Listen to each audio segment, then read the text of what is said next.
शिव की जय। सदगुरु श्री कबीर साहेब की जय। बंदी छोर सदगुरु श्री कबीर साहब जी बैरागमान भाव बंधनों से छूटे हुए महापुरुष थे और सबको उन्होंने भव से छूटने का ही उपदेश दिया। कहा, कर्म किए का फल भोगोगे, न्याय की बात मान लेना। किस गलती से क्या फल आवे, गुरु से आज जान लेना। जीवन में आपको ही संभल के चलना पड़ेगा, दूसरों के चलने से आपका भला नहीं होगा।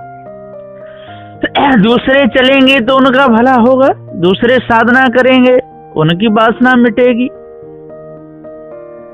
और भव बंधनों से छूटने का काम करेंगे तो वो मुक्त होंगे। जो भी करेगा उसका फल उसको ही मिलेगा। कंकड़ भी आगे आएंगे, कांटे भी आगे आएंगे, संभलना आपको पड़ेगा, नहीं तो पैरों में गड़ जाएंगे। मित्र भी मिलेंगे, दुश्मन भी मिलेंगे, काम आपको लेना है, नहीं तो धोखा खाओगे। मित्र भी मिलेंगे, दुश्मन भी मिलेंगे, कंकड़ भी मिलेंगे, कांटे भी मिलेंगे, संभल के चलना पड़ेगा। सबके साथ में कैसे रहना, और नहीं तो चक्कर आ जाएगा। किसको कहोगे अपना, किसको कहोगे पराया। कर्म का दंड तो आपको ही भोगना पड़ेगा, न अपना काम आएगा न पराया काम आएगा। जिसके साथ में आपने जैसा किया होगा वैसा ही सामने आएगा। कर्म का फल ही सामने आता है, कभी किसी को कर्म बख्शता नहीं है। कब तक चलोगे बचकर, एक दिन तो पकड़े जाओगे। कर्मों के आगे अपना आप सिर भी झुकाओगे। जब काम तुम्हारे आएगा, जिंदा मनुष्य आएगा, कब तक पैदल चल चल कर पत्थरों को पूजन जाओगे। काम आएगा तो जिंदा आएगा, हलवाई काम आएगा जिंदा आएगा, कारीगर काम आएगा जिंदा आएगा। कोई काम कराओगे तो जिंदा मनुष्य से ही कराओगे, मुर्दाओं से काम होता नहीं। यंत्र भी बनाएगा तो जिंदा ही बनाएगा, यंत्र को चलाएगा जिंदा भी चलाएगा। हर मनुष्य को मानवता से रहना चाहिए। मानवता, तटस्थता, निष्पक्षता और स्वतंत्रता के सिद्धांत मानवीय कार्रवाई के लिए मौलिक है। मानवता का अर्थ है कि हम बड़ों का आदर करें, सदाचारी जीवन बनाएं। इसी को मानवता कहते हैं। जिसने सदाचारी जीवन बना लिया, समझ लो उसका सुंदर जीवन हो जाएगा, और नहीं बना पाया तो बिगड़ जाएगा। बिगड़े हुए लोगों की संसार में कोई कमी नहीं है, क्योंकि उनकी कोई इज्जत नहीं, और जिसकी इज्जत है वो कभी बुरे कर्म करेगा नहीं। कब तक हंसोगे, हंसना बंद करना पड़ेगा। दुख में कब तक रोओगे, रोना भी बंद करना पड़ेगा, और कब तक चलोगे, चलना भी बंद करना पड़ेगा। और रूप रंग शरीर की ताकत के घमंड अहंकार में कब तक रहोगे। एक दिन तो कमर झुकाकर चलना ही पड़ेगा, कर्म का दंड भोगना ही पड़ेगा। इसलिए आज अपना सुधार कर लो, रोना भी बंद होगा, हंसना भी बंद होगा, सब कुछ करना पड़ेगा। चार वेदों का अहंकार तेरे काम नहीं आएगा। कर्म का दंड तो भारी रुलाएगा, कभी छोड़ेगा नहीं। 60 शास्त्र सारे धरे रह जाएंगे, 18 प्राणों का भारी अहंकार था, 10 दिशाओं में व्यापक तेने ब्रह्म को भी माना था, पर पूर्ण व्यापक कह के सबको भरमाया था। महाशून्य निरंजन कह के निर्गुण बताया था, अष्टांग योगों में तूने मन को लगाया था। 10 मुद्रा यम नियमाद को भी तूने अपनाया था, और फिर भी आवागमन मिटा नहीं, अति दुख पाया था। अनादि काल से ही तूने दुख भारी पाया, स्वयं तो भूला रहा, औरों को भी भुलाया। अति अंत कठिन कष्ट पाया, पारक बिन भुलाया। बारंबार काल चक्र में फंसता रहा और फंसाया। विषय वासना में फंस के तेरी बुद्धि सारी बिगड़ी, पशुओं की भांति तूने अपना जीवन सब गमाया। पारखी गुरु के सत्संग से कुछ लाभ ना उठाया, कर्मों को सुधारा नहीं, कल्याण कहां से होगा। जिस दिन तू अपने किए हुए कर्मों का दंड पाएगा, न देवी काम आएगी न देवा काम आएगा, कोई नहीं आएगा, पूरा जीवन नरक बनेगा। कबीर साहेब के निर्णय को यदि आज मान जाओगे, जीवन मुक्त होकर विदेह हो जाओगे। मनगढ़ंत अनुमान कल्पना इसमें यदि भूल गए, न मनुष्य तन पाओगे न मुक्त हो पाओ।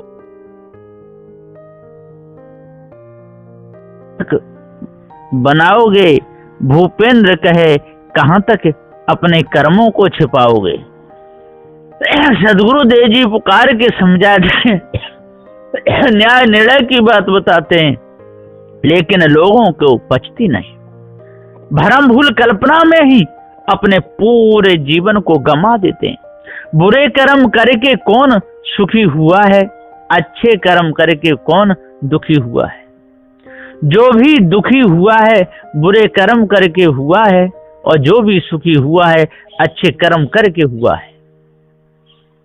मुक्ति की करते बात मोह छूटा नहीं, ज्ञानी बन के बैठे द्वार छूटा नहीं। द्वार पे बैठ जाते हैं, दाढ़ी रखाए के माला डाल के, हम बहुत बड़े साधु हैं, ज्ञानी हैं, तो किसी काम का नहीं। मोह नहीं मिटा, लोभ नहीं मिटा, क्या मिटा, कुछ नहीं। जतन कर लोगे अपना यदि आज, तो विषय भोगों से छुटकारा मिल जाएगा, काम आएगा वैराग ही आपके, सारे जीवन का कचरा निकल जाएगा। जीवन सुंदर बना लोगे यदि आज, तो मोह माया से छुटकारा हो जाएगा। कामनाओं की पूर्ति कभी नहीं हो सकती, चाहे कितने भी यत्न कर लो। आवश्यकताओं की पूर्ति तो थोड़े से ही हो जाएगी, ऐसा बंदी छोर सदगुरु श्री महंत साहब जी कहते हैं।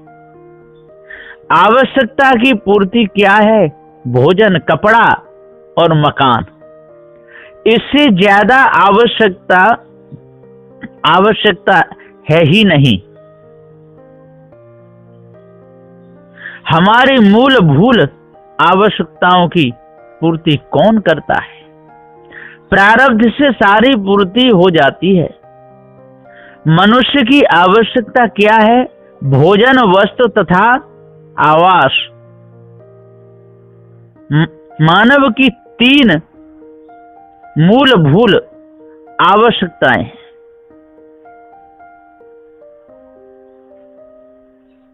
वैसे तो मनुष्य की आवश्यकता है वे असीमित हैं, लेकिन ज्ञानी के लिए आवश्यकता एवं बहुत कम है। एक व्यक्तिगत आवश्यकता, 2 दैहिक आवश्यकता और 3 सुरक्षा आवश्यकता, 4 सामाजिक आवश्यकता और 5 संबंधता एवं स्नेह की आवश्यकता और 6 किसी को सम्मान की आवश्यकता रहती है, बौद्धिक आवश्यकता। 7 ज्ञान की भी आवश्यकता है। ज्ञान के बिना जीवन किस काम का है? व्यक्ति को ऐसी व्यवस्था करनी चाहिए कि बुढ़ापे में अपनी आवश्यकताओं की पूर्ति के लिए किसी के सामने हाथ नहीं फैलाना पड़े। ये परम लाभ की बातें हैं। और फिर जैसा प्रारब्ध में हो वैसा होगा, पर पुरुषार्थ में कोई कसर नहीं छोड़नी चाहिए। ब्रह्मक गुरुओं का हाल बेहाल है, वाणी कल्पना में फंसकर समय गमा रहे हैं। झूठ का तो बार पार है ही नहीं। देखो क्या कहते हैं कि परमेश्वर की इच्छा मात्र से ही समस्त चराचर जगत साकार रूप में प्रकट हुआ है। महाप्रलय में फिर सब विनाश हो जाएगा, अंत में सब कुछ उसी ब्रह्म में समा जाएगा। वह अविनाशी ब्रह्म यों का त्यों ही बना रहेगा। उसकी व्यापकता में कभी दोष नहीं आता है। ऐसा ये मायावी गुरुबा लोग सारे संसार को धोखे में डाल रहे, और कब तक डालेंगे धोखे में? एक दिन तो उनको कर्मों का दंड भोगना ही पड़ेगा, बचेंगे नहीं। जिसको निज स्वरूप का ज्ञान हो जाता है उसके हृदय में ज्ञान की गंगा बहने लगती है। ज्ञान की गंगा बहने लगे तो समझ लो कि नित्य स्नान हो रहा है। अब पाप कर्म नहीं हो सकते।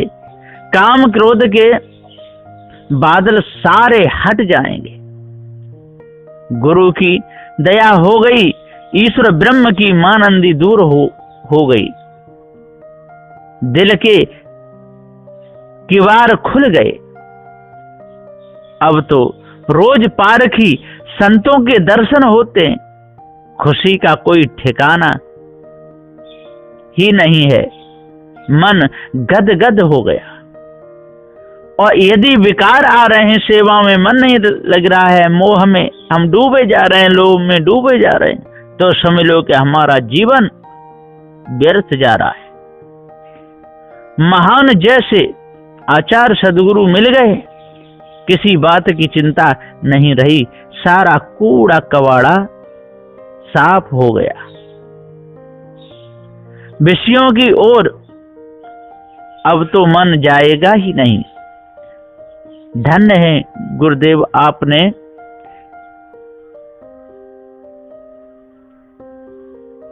भाग्य खोल दिए। मेरा जीवन सुंदर बना दिया। किसी भी प्रकार की चिंता नहीं रही। कब नहीं रहती चिंता? कि जब विकारों को दूर करते हैं और साधना की ओर चलते हैं। साधना में यदि कसर रही तो मोह सताएगा। किसनई करे किसान भी रोवे, फसल न मारी जाए, दवा करत में वैद्य भी रोवे, रोगी ना मर जाए।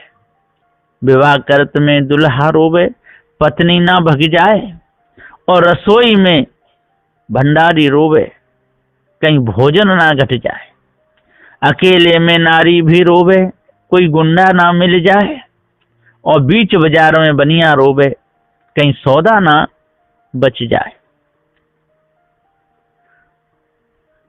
ढोंग रचत में ढोंगी रोवे, कहीं पोल नहीं खुल जाए, और व्यभिचारिणी नारी भी रोवे, कहीं भेद नहीं खुल जाए। चोरी करत में चोर भी रोवे, कहीं पकड़ में ना आ जाए, और मकान चिन्हत में मिस्त्री रोवे, कहीं पैर नहीं डिग जाए। सेवा करत में सेवक रोवे, कहीं गलती ना है जाए। और बुढ़ापे में स्वामी भी रोवे, कहीं सेवक ना भग जाए। गाड़ी चलाते में ड्राइवर रोवे, कहीं गाड़ी ना डिग जाए। इन सब का खटका मिट जावे, जब पार ज्ञान है जाए। जब पार ज्ञान हो जाता है तो इन सब का खटका मिट जाता है, बोध हो जाता है। सज्जनों, समझ की बात है, जैसी जिसकी समझ होती है मनुष्य वैसा ही करने लगता है। जैसा कर्म करता है उसी में अपने आप को शान देता है, आनंद उसी में लेने लगता है।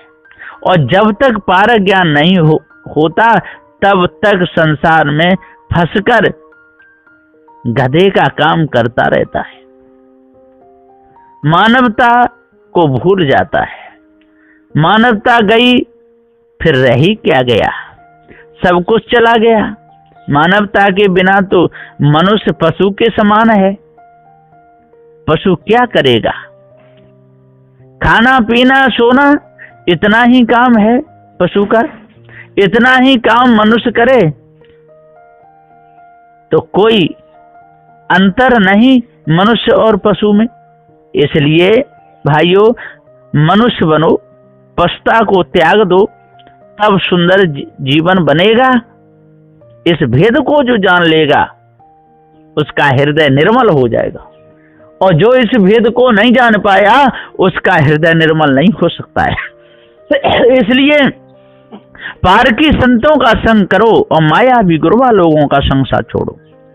मायावी गुरबा लोग तो पग पग पर जाल बिछाए बैठे हुए हैं फंसाने के लिए।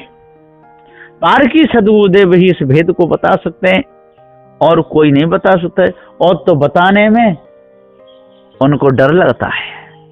इसलिए डर को अंदर से निकालो, बुरे कर्म को छोड़ो, पवित्र हृदय हो जाएगा, मानवता आ जाएगी, दानवता चली जाएगी, बस अंतःकरण पवित्र हो जाएगा। बोलिए श्री सद्गुरुदेव की जय।